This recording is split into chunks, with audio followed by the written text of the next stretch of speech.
राधे राधे। श्री हरिदास श्री कुंज बिहारी। कैसे हैं आप सभी लोग? आई होप कान्हा जी की कृपा से सभी लोग अच्छे होंगे।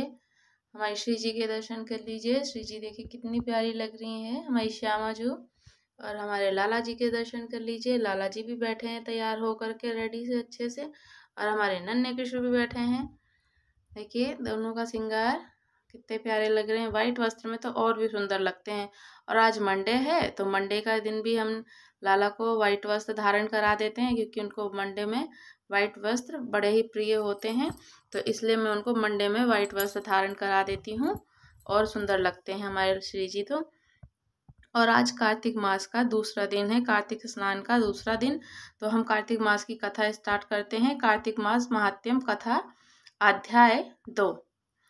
भगवान श्री कृष्ण आगे बोले, हे प्रिय, जब गुणवती को राक्षस द्वारा अपने पति एवं पिता के मारे जाने का समाचार मिला तो वह विलाप करने लगी। हा नाथ, हा पिता, मुझे त्याग कर तुम कहाँ चले गए?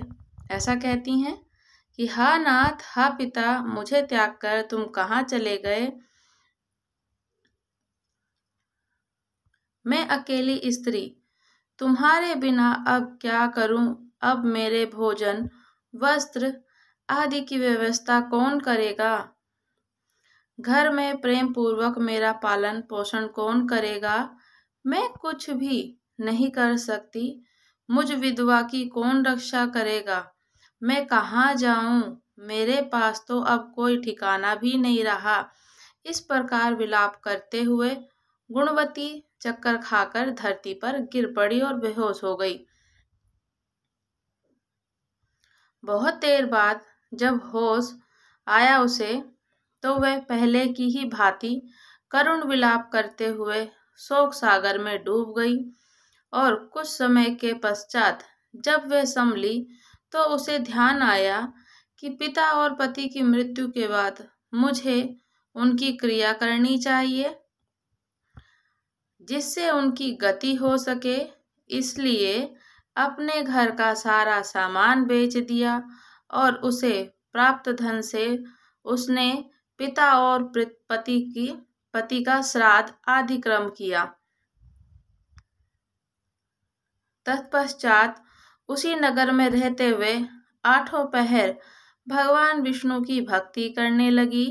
उसने मृत्यु पर्यंत तक नियम पूर्वक सभी एकादशियों का व्रत और कार्तिक महीने में उपवास एवं व्रत किए। हे प्रिय, एकादशी और कार्तिक व्रत मुझे बहुत ही प्रिय है। इनसे मुक्ति, भक्ति, पुत्र तथा संपत्ति प्राप्त होती है। कार्तिक मास में जब तुला राशि पर सूर्य आता है, तब ब्रह्म मुहूर्त में उठकर स्नान करने व व्रत उपवास करने वाले मनुष्य मुझे बहुत ही प्रिय हैं, क्योंकि यदि उन्होंने पाप भी किए हों तो मैं भी स्नान व व्रत के प्रभाव से उन्हें मोक्ष प्राप्त हो जाता है। यदि कोई मनुष्य पाप करता है तो कार्तिक मास के स्नान से पाप से मोक्ष प्राप्ति हो जाती है। कार्तिक में स्नान, जागरण, दीपदान तथा तुलसी के पौधे की रक्षा करने वाले मनुष्य साक्षात भगवान विष्णु के समान हैं। कार्तिक मास में मंदिर में झाड़ू लगाने वाले, स्वास्तिक बनाने वाले तथा भगवान विष्णु की पूजा करने वाले मनुष्य जन्म मरण के चक्कर में छुटकारा पा जाते हैं। यह सुनकर गुणवती वह प्रतिवर्ष श्रद्धा पूर्वक कार्तिक मास का व्रत और भगवान विष्णु की पूजा करने लगी। हे प्रिय, एक बार उसे ज्वर हो गया। वह बहुत ही कमजोर हो गई। फिर वह किसी प्रकार गंगा स्नान के लिए चली गई और वह बहुत कमजोर हुई। गंगा स्नान के लिए चली गई। गंगा तक वो पहुंच गई, परंतु शीत के कारण वह बुरी तरह से कांप रही थी। इस कारण वह स्थिर हो गई। तब मेरे भगवान विष्णु दूत उसे मेरे धाम ले आए।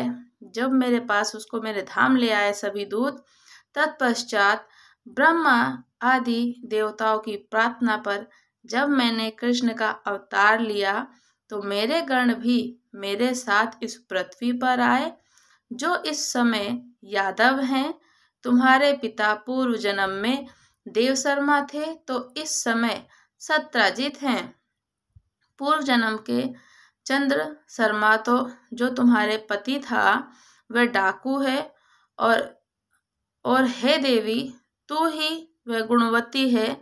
कार्तिक व्रत के प्रभाव के कारण तू ही मेरी अर्धांगिनी हुई। पूर्व जन्म में तुमने मेरे मंदिर के द्वार पर तुलसी का पौधा लगाया था। इस समय वह तेरे महलों के आंगन में कल्प वृक्ष के रूप में विद्यमान है। उस जन्म में जो तुमने दीप दान किया था उसी कारण तुम्हारी देह इतनी सुंदर और तुम्हारे घर में साक्षात लक्ष्मी जी का वास है।